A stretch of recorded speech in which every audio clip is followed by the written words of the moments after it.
Hello हाजिक, once again a very good morning to you. Welcome to our maths class, जिसमें हम लोग पढ़ रहे हैं अपना chapter money in everyday life. और आज इसका हम लोग सेकेंड वीडियो डिस्कस कर रहे हैं। कल क्लास नहीं हो पाई क्योंकि तुम्हारी पिक हमारे पास नहीं आ पाई, ठीक है। तो आज हम आगे की तरफ चल रहे हैं, देखते हैं हमें क्या पढ़ना है। फुल कंसंट्रेशन के साथ रहिएगा जिससे सारी चीजें आपको समझ में आ सके, ठीक है। चलते हैं अपनी पीपीटी की तरफ।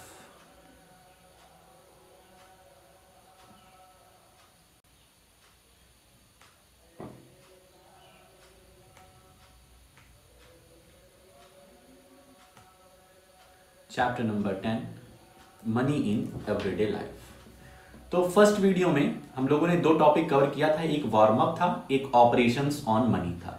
ये दो टॉपिक को लेकर के हमारी एक्सरसाइज फर्स्ट वाली थी, ठीक है, जिसको तुम समझ गए। 10.1 अच्छे तरीके से तुमने सॉल्व भी कर लिया है। आज हम लोग थर्ड टॉपिक डिस्कस करेंगे, प्रॉफिट एंड लॉस, लाभ और हानि, नफा और नुकसान। कहते हैं ना, हमको इसमें प्रॉफिट हुआ है, इसमें हमको लॉस हुआ है। तो प्रॉफिट तब होता है जब हमारे पास पैसे बच जाते हैं, हमारे पास पैसे रहते हैं, और लॉस तब होता है जब हमारे पैसे चले जाते हैं, ठीक है, नुकसान हो जाता है। तो आज इसी को हम लोग देखने चल रहे हैं, प्रॉफिट एंड लॉस। तो भाई साहब चलते हैं फटाफट फटाफट प्रॉफिट एंड लॉस के पास। ये रहा अपना प्यारा सा टॉपिक।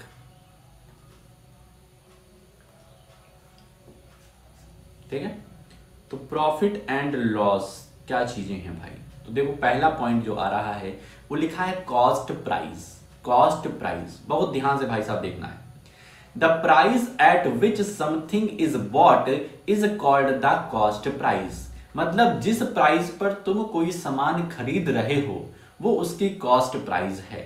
मतलब ये हमने मोबाइल खरीदा है, मान लो कितने कितने खरीदा है, 10 रुपए खरीदा है। ये मोबाइल कितने खरीदा है, 10 रुपए का। अब ये मत कहना सर 10 रुपए मुझे दे दीजिए, ठीक है। हमने खरीदा है कितने रुपए में, 10 रुपए में।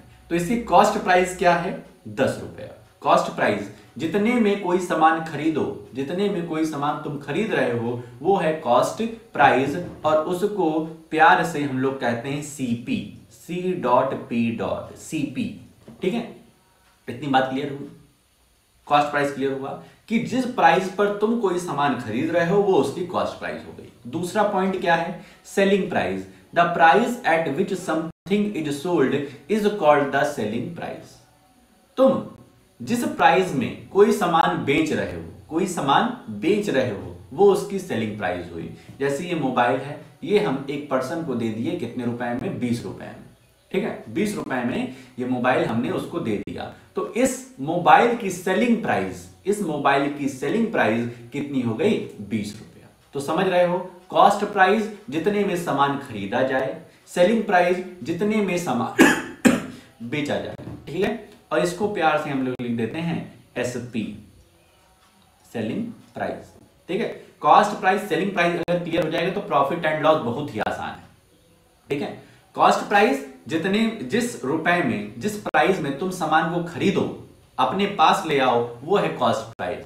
और जितने प्राइस में तुम सामान को बेच दो वो है सेलिंग प्राइस। तीसरा पॉइंट क्या लिखा है, द ओवरहेड चार्जेस और repairment cost is added to the cost price. कह रहे हैं ओवरहेड चार्ज, मतलब उस पर उसका कुछ और चार्ज, उस पर कुछ और चार्ज लग रहा है, या फिर उसको रिपेयर कराना पड़ रहा है, तो वो किस में ऐड किया जाता है, कॉस्ट प्राइस में। जैसे कि तुम समझो, ये हमने स्टेपलर लिया, ठीक है। ये स्टेपलर लिया कितने का हमने, 50 रुपीज का, 50 रुपीज का स्टेपलर लिया। अब इसके अंदर पिन जो होती है,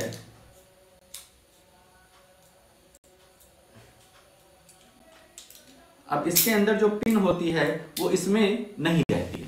जब स्टेपलर लोगे तो सिर्फ और सिर्फ तुमको क्या देंगे, स्टेपलर देंगे और कहेंगे 50 रुपीज का है। अब स्टेपलर से तो काम बनेगा नहीं, तुम पिन का एक पैकेट खरीदोगे, पिन का एक पैकेट खरीदोगे, ये कितने का पड़ेगा, 10 रुपए का, ठीक है। पिन का एक जो बड़ा पैकेट आता है वो 10 रुपए का आता है। तो ये क्या हो गया, जो पिन की कॉस्ट हो गई ये ओवरहेड कॉस्ट हो गई। मतलब हम तो गए थे स्टेपलर लेने, लेकिन विदाउट पिन स्टेपलर का काम ही क्या होगा, तो हम क्या कर लिए, पिन का भी एक एक पैकेट ले लिए, तो ये ओवरहेड चार्ज हो गया। तो कॉस्ट प्राइस क्या हो गई टोटल 50 + 10 60। समझ गए? ओवरहेड का मतलब समझ गए कि यदि कोई और कॉस्ट उसमें ऐड हो रही है, तुम ये क्या कहते हैं, जैसे डिलीवरी चार्ज होता है, 10 रुपए का सामान, 100 रुपए का सामान मंगा रहे हो तो उस पर 10 रुपए का डिलीवरी चार्ज लग गया, तो तुम कॉस्ट प्राइस क्या हुई इस सामान की 110 हो गई। 100 रुपए का सामान, 10 रुपए डिलीवरी चार्ज, तो 110 हो गई उसकी कॉस्ट प्राइस। जितने में तुम सामान खरीदे वो क्या हो गई उसकी कॉस्ट प्राइस। क्लियर बात? इतनी बात क्लियर हुई। और एक है रिपेयरमेंट कॉस्ट। रिपेयरमेंट कॉस्ट का क्या मतलब होता है कि तुम एक सेकेंड हैंड कार लिए, सॉरी बाइसिकल लिए, अभी कार बाद में खरीदेंगे, पहले बाइसिकल, एक सेकेंड हैंड बाइसिकल खरीदे, कितने रुपए की 1400 रुपीज की एक सेकेंड हैंड बाइसिकल खरीदे। अब उसको खरीदने के बाद उसका कुछ पैडल खराब है या ब्रेक खराब है, उसको तुम रिपेयर कराते हो कितने रुपए का 100 रुपीज की। कहानी को समझो, तुम गए एक सेकेंड हैंड साइकिल ले लिए, कितने रुपीस की 1400 की। जब तुम उसको चला करके आ रहे थे तो तुमको लगा इसकी ब्रेक थोड़ा सा खराब है, तो साइकिल जो बनाते हैं उन अंकल के पास गए और अंकल से कहे कि इसको आप सही कर दीजिए। ठीक है, तो उसको सही किया, उसकी ब्रेक सही की, पैडल सही की, और जितनी दिक्कतें थी चेन वगैरह में अच्छे से ग्रीसिंग वगैरह कर दिए। उसके बाद क्या है, बच्चा 100 रुपए हुआ, तो तुमने 100 रुपए उसको दिए। अब तुमको टोटल कॉस्ट कितनी लगानी पड़ी इसको खरीदने के लिए, तो 1400 + 100 1500 की कॉस्ट लगी इस साइकिल को तुमको अपने घर लाने के लिए। ठीक है, अब वो तुम्हारी हो गई और एकदम अच्छे से चल रही है, स्मूथली चल रही है। तो ये क्या हुआ, कॉस्ट प्राइस पर लगने वाला रिपेयरमेंट कॉस्ट। तो समझ गए, जब ओवरहेड कॉस्ट होता है या फिर रिपेयरमेंट कॉस्ट होता है तो वो हमारे कॉस्ट प्राइस में ऐड हो जाता है। ठीक है, 3 पॉइंट हो गए क्लियर। अब आता है चौथा पॉइंट, प्रॉफिट। अब देखो प्रॉफिट कब होता है, when the cost price is less than the selling price. Profit तब होता है जैसे दुकानदार क्या करते हैं कि एक पेन है, पेन को खरीदे 3 रुपए की, पेन को खरीदे कितने रुपए की 3 रुपए की। दुकानदार गए एक बड़ी सी दुकान से कुछ पेन वगैरह खरीदते हैं ना, तो 3 रुपए की एक पेन खरीदे और 5 रुपए की बेच दिए। 3 रुपए उसकी कॉस्ट प्राइस हुई और 5 उसकी सेलिंग प्राइस हुई। ठीक है, 3 रुपए की एक पेन खरीदे एक दुकानदार साहब ने और उसके बाद उसको 5 रुपए में बेच दिया। तो जब हमारा कॉस्ट प्राइस सेलिंग प्राइस से कम हो, कॉस्ट प्राइस हमारा सेलिंग प्राइस से कम हो, जितने में हमने खरीदा उससे ज्यादा का बेच दिया, तो हमें क्या होगा, प्रॉफिट होगा। कितने रुपए का, यहां पर 2 रुपए का प्रॉफिट हो गया। ठीक है, तो प्रॉफिट का फॉर्मूला क्या हो जाएगा, यहां पर लिख लेना, प्रॉफिट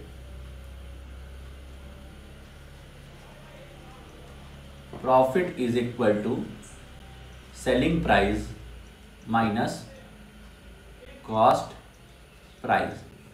अगर हमको निकालना है कि प्रॉफिट कितना हुआ यहां पर, तो सेलिंग प्राइस में से कॉस्ट प्राइस घटा देंगे, तो 5 - 3 इज इक्वल टू 2 रुपीज का क्या हुआ, प्रॉफिट हुआ। समझ गए बात को, profit is equal to selling price SP minus CP. Loss कब होता है, जब हमने सामान को खरीदा 20 रुपए का, मान लो 20 रुपए की पेन खरीदे तुम, और तुमको ये पसंद नहीं आ रही हो, तुमने 15 रुपए में बेच दिया। 20 रुपए में खरीद के 15 रुपए में बेचा, मतलब हमारा देखो यहां पर क्या हो रहा है,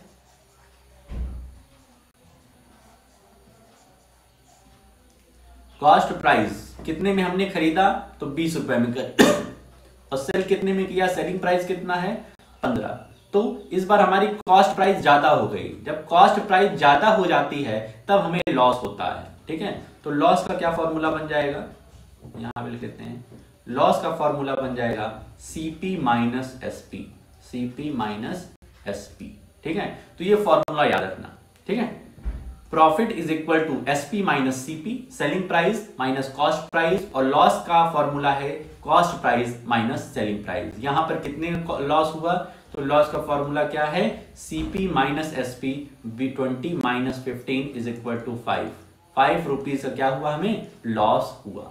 तो इतनी बात समझ गए। यहां पर हम लोगों ने 5 चीजें डिस्कस की। सबसे पहले कॉस्ट प्राइस, जिस प्राइस में तुम कोई सामान खरीद रहे हो वो उसकी कॉस्ट प्राइस है, सेलिंग प्राइस। जिस प्राइस पर तुम कोई सामान बेच रहे हो वो उसकी सेलिंग प्राइस है। Overhead charge, extra charge plus कोई रिपेयरमेंट कॉस्ट है तो वो कॉस्ट प्राइस में ऐड हो जाती है।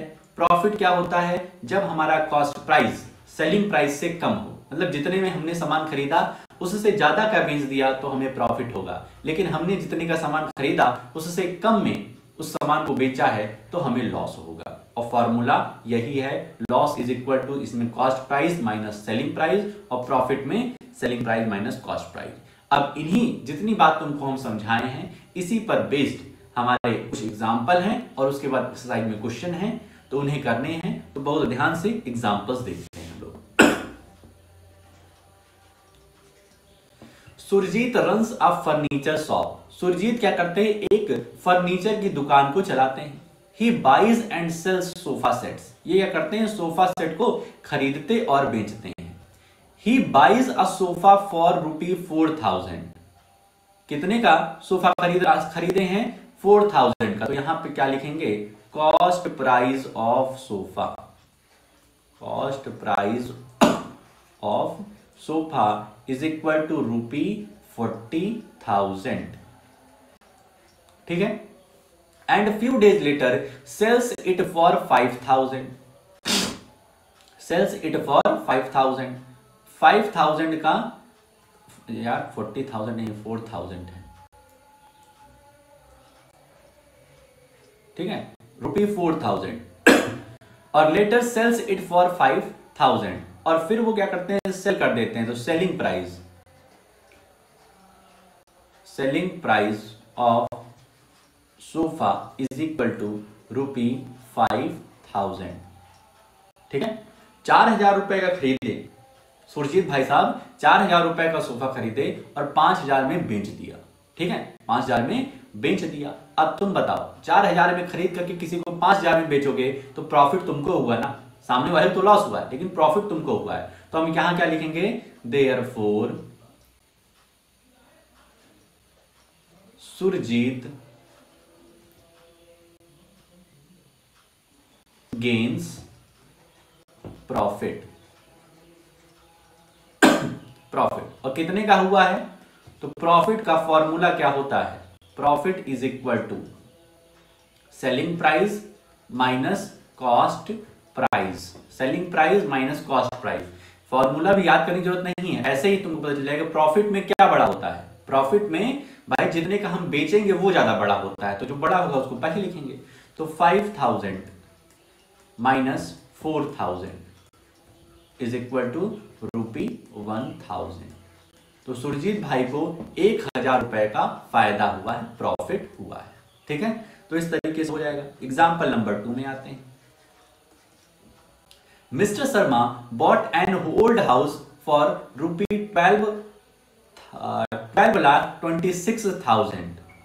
He sold it for 13,52,000 after spending ₹75,000 on repairs। इसका ध्यान रखो, रिपेयरिंग में उनको 75,000 रुपीज लग रहे हैं। सबसे पहले मिस्टर शर्मा क्या करते हैं? एक पुरानी घर को खरीदते हैं, कितने में? 12,26,000 में। 12,26,000 में एक हाउस को खरीद लेते हैं। उसके बाद उसको बेचते हैं, लेकिन बेचने से पहले उनमें कुछ रिपेयरमेंट कराना पड़ा इनको। कितने हजार का? 75,000 का। तो रिपेयरमेंट कॉस्ट किसमें ऐड होती है? कॉस्ट प्राइस में ऐड होती है, इतना जानते हो ना। तो यहां पर हम लिखेंगे कॉस्ट प्राइस।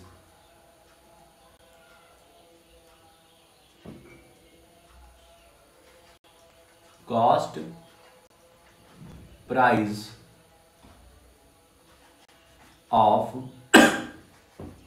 Old house. तो कॉस्ट प्राइस कितनी है? दिया तो यहां सिर्फ 12,26,000 है, लेकिन हम इसमें ऐड करेंगे ये 75,000। क्यों ऐड करेंगे? क्योंकि सर रिपेयरमेंट कॉस्ट है।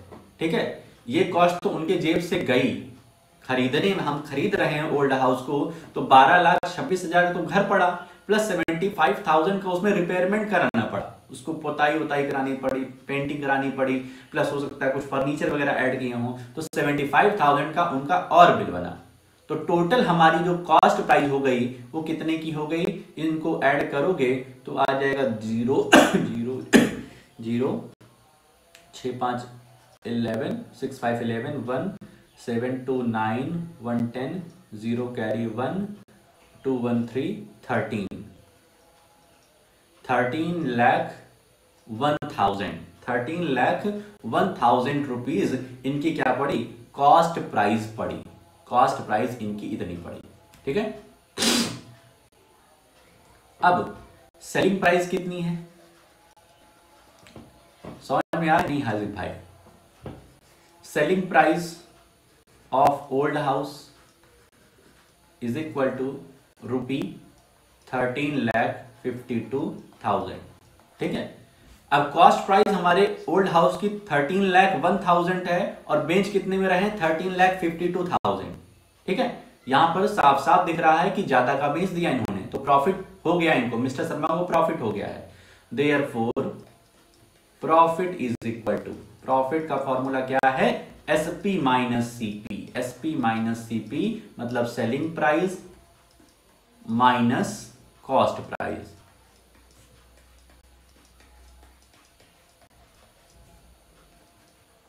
तो आ जाएगा हमारा 51,000 रुपीज का इनको क्या हो गया, प्रॉफिट हो गया। 51,000 रुपया इन्होंने इस तरीके से करके कमा लिया, ठीक है। 12,26,000 का इन्होंने घर खरीदा, लेकिन उसमें कुछ रिपेयरमेंट किया और तुमको बताया कि ओवरहेड चार्ज और या फिर रिपेयरमेंट चार्ज जो भी है वो ऐड हो जाती है कॉस्ट प्राइस में, क्योंकि उसमें हमारा पैसा लग रहा है, हमारा पैसा जा रहा है खरीदने में, तो वो सब कॉस्ट प्राइस में ऐड हो जाता है। आगे चलते हैं example number 3। Suresh buys a basket of mangoes at 220 rupees. Suresh क्या करता है, एक आम की डलिया को खरीदता है जो कि 220 रुपए की है। He sells the basket for 180 rupees. बड़ा ही बेकार बच्चा है, 220 रुपए खरीद करके 180 रुपए की बेच रहा है, ठीक है। अब बताओ, यहां से क्लियर पता चल रहा है उसको लॉस हुआ है। भाई 220 में खरीद करके 180 का बेचोगे तो लॉस ही तो होगा। तो यहां सबसे पहले क्या लिखेंगे, cost price. Cost price of basket of mangoes is equal to ₹220। दूसरे में लिखेंगे selling price. Selling price of basket of mangoes is equal to ₹180, ठीक है। अब यहां से बताना है हमको प्रॉफिट हुआ है लॉस हुआ है, और हुआ है तो कितने का हुआ है, तो यहां हुआ है लॉस। कैसे जान गए, क्योंकि 220 में बेचकर 220 में खरीद करके 180 का बेच रहे हैं। लॉस का फॉर्मूला होता है सीपी माइनस एसपी, क्योंकि इसमें सीपी बड़ा होता है, ठीक है। सीपी मतलब जानो ना, cost price 220 minus 180 is equal to 40 rupees. ₹40 का लॉस हुआ है सुरेश भाई साहब को, ठीक है। तो इस तरीके से लॉस का भी निकल जाएगा। अब आते हैं अपने example number 4। A shopkeeper of electronic good bought a pen drive for 475 rupees and sold it for 510 rupees। कितना आसान है, कितना आसान है भाई। शॉपकीपर क्या कर रहे हैं, 475 का एक पेन ड्राइव खरीद रहे हैं और 510 रुपीज का बेच दिए। बताना है कि इनको प्रॉफिट कितने का हुआ है। तो सबसे पहले लिखेंगे कॉस्ट प्राइस को, तुम सीधे सीपी भी लिख सकते हो, ठीक है। पूरा लिखने से अच्छा सीपी ऑफ पेन ड्राइव लिख दो। CP of pen drive is equal to ₹475। SP mean selling price, कितने का सेल कर रहे हैं, selling price of pen drive is equal to ₹510। अब यहां से क्लियर पता चल रहा है कि प्रॉफिट हो रहा है, 475 का खरीद करके 510 का बेच रहे हैं, तो profit, therefore profit is equal to SP selling price minus cost price. Selling price है 510 का माइनस कर देंगे 475, तो हमारा आंसर क्या आ जाएगा, रुपीज़ 10 में से 5 गया 5, यहाँ 0 7, 10 में 7 गया 3, 4 में से 4 गया 0, तो ₹35। ठीक है, 35 रुपीज का क्या हुआ, उस शॉपकीपर को प्रॉफिट हुआ। ठीक है, 475 में खरीद करके 510 का उन्होंने बेच दिया। आज का अपना last example number 5। Mohan bought a packing box of 90 rupees and spent 10 on labour charges. अब ये देखो, ये ओवरहेड चार्ज है कि मोहन क्या कर रहे हैं, एक पैकिंग बॉक्स को खरीद रहे हैं 90 रुपए का और 10 रुपए उस पर लेबर चार्ज दे रहे हैं, उसको वही delivery charge, and bring it to his shop, और उसको अपने शॉप पर ले आते हैं। He sold it for 75 rupees, और उसको फिर वो 75 रुपीज में बेचते हैं। भाई साहब डायरेक्ट पता चल रहा है 90 रुपए का खरीद रहे हैं, 10 रुपए उस पर और लग रहा है, 100 रुपए का उनका कॉस्ट प्राइस हो गया, और 100 रुपए में खरीद करके 75 रुपए का बेच रहे हैं। ठीक है, तो मोहन भाई साहब से मिलना पड़ेगा कि भाई साहब क्या कर रहे हो, कोई सोशल चैरिटी कर रहे हो कि बिजनेस करना आता नहीं, इनसे पूछना पड़ेगा। तो यहां पे सबसे पहले लिखना पड़ेगा CP, cost price of packing box is equal to ₹90, और इसी में ये 10 रुपीज ऐड कर देंगे। क्यों ऐड करेंगे, क्योंकि ये ओवरहेड चार्ज है और ओवरहेड चार्ज हमारे कॉस्ट प्राइस में ऐड हो जाता है। तो ये हो गया ₹100। और selling price of packing box ये कितना है अपना, ₹75। अब देखो 100 रुपए की कॉस्ट प्राइस, 75 रुपए की सेलिंग प्राइस, सीधे पता चल रहा है लॉस हो रहा है। तो loss is equal to cost price minus selling price, 100 minus 75 is equal to ₹25। 25 रुपए का लॉस हो गया हमारे मोहन भाई। तो आई होप सब चीजें समझे होंगे कि क्या होता है प्रॉफिट, क्या होता है लॉस, किस तरीके से प्रॉफिट और लॉस का फॉर्मूला है, किस तरीके से हमें क्या करना है। ठीक है, कोई भी दिक्कत हो तो शाम को पूछ लेना कि सर ये वाले क्वेश्चन या एग्जाम्पल में भी दिक्कत है, प्रॉफिट लॉस समझ में नहीं आया। ठीक है, समझ में आ गया तो अब अपनी एक्सरसाइज पे आ जाओ, सेकेंड एक्सरसाइज, और इसमें ए पार्ट, बी पार्ट और सी पार्ट ये तीनों तुम्हें करने हैं। डी पार्ट अभी छोड़ दो, डी पार्ट में स्टोरी सम्स हैं तो उसको शाम को हम लोग डिस्कस करेंगे, फिर आगे 11 बजे तक तुम उसका वर्क भेजना। लेकिन अभी के लिए जो 7 बजे तक तुम्हें वर्क भेजना है उसमें ए पार्ट, बी पार्ट और सी पार्ट के सारे क्वेश्चन करके हमें भेज दो। ठीक है, तो आज के लिए अपने इस वीडियो में हम लोग इतना ही रखते हैं, मिलते हैं नेक्स्ट वीडियो में। ओके।